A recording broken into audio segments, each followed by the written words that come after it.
Hello everyone, this is Sarah Weidman with the Stressless Student.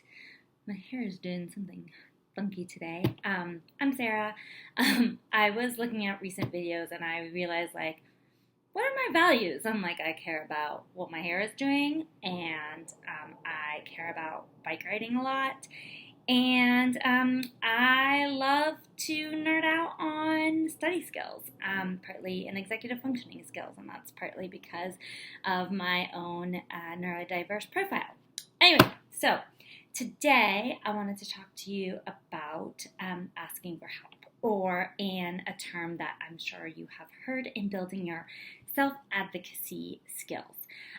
Because like a lot of assumptions that we make, asking for help falls into this category of something that we assume that is easy, like just go ask for help, right? There's that just again. Just go ask for help. Why is it so difficult?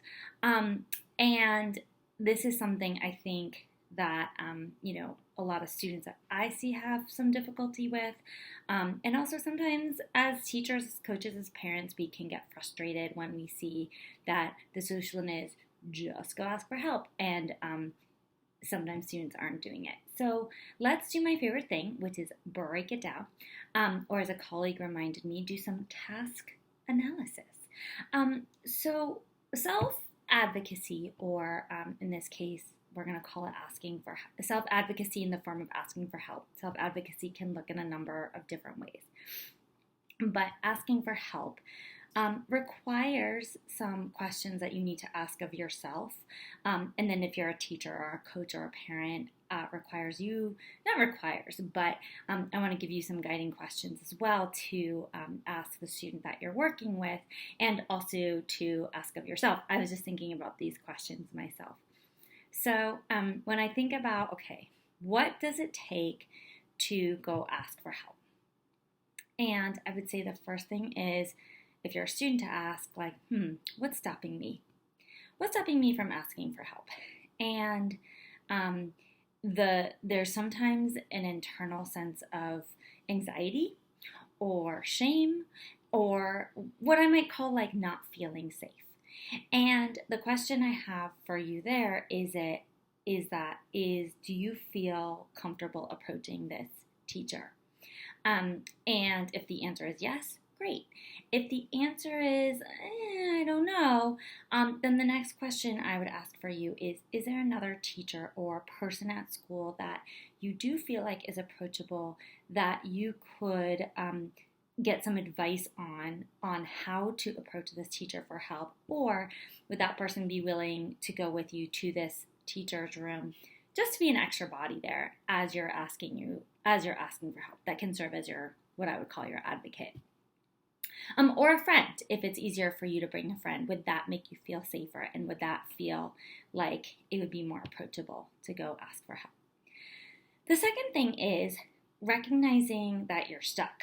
So how do you know that you are stuck, or that you even need help? Some obvious ways to notice that is feedback from teachers. Are there errors on the page that you're getting back, or on the essay, or on the test? And if there are errors, can you solve for those errors on your own?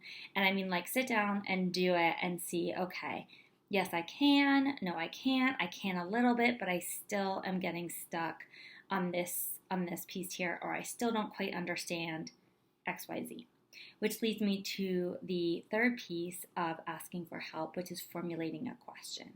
So when you're seeing that yourself getting stuck, you can say, okay, now I understand this part of factoring polynomials.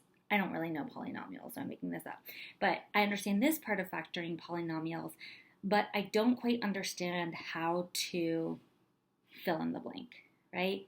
And that's a question that you're going to your teacher with. It's not a question. You could phrase it as a question. You could say, I got this far, but how do I fill in the blank? And there you have your question there, okay? But what I want to do is normalize that it is difficult to ask for help, that it does require a breakdown of steps, The 3 questions that I would ask yourself is, do I feel safe? Where am I stuck? And when I do recognize I'm stuck, what is a question that I have? If you are watching this video and you're like, I don't know, that's when you go to a person at your school, a coach, or a teacher, and you say, I know I need help. I have no idea how to ask for it. Can you sit down with me and help me? Or you can just go. I'm sure, like, if you are needing help, the people that who are supporting you know that. And so I'm sure if you would just went to someone and was like, I need help, and then show them this video and ask them to help you break down where you're getting stuck. Do you feel safe? And what is the question that you need in order to formulate in order to go get the help that you need, that someone would be happy to help you. And if not, I'll help you. Feel free to reach out. I'm Sarah, and I will see you next time. Take care. Bye.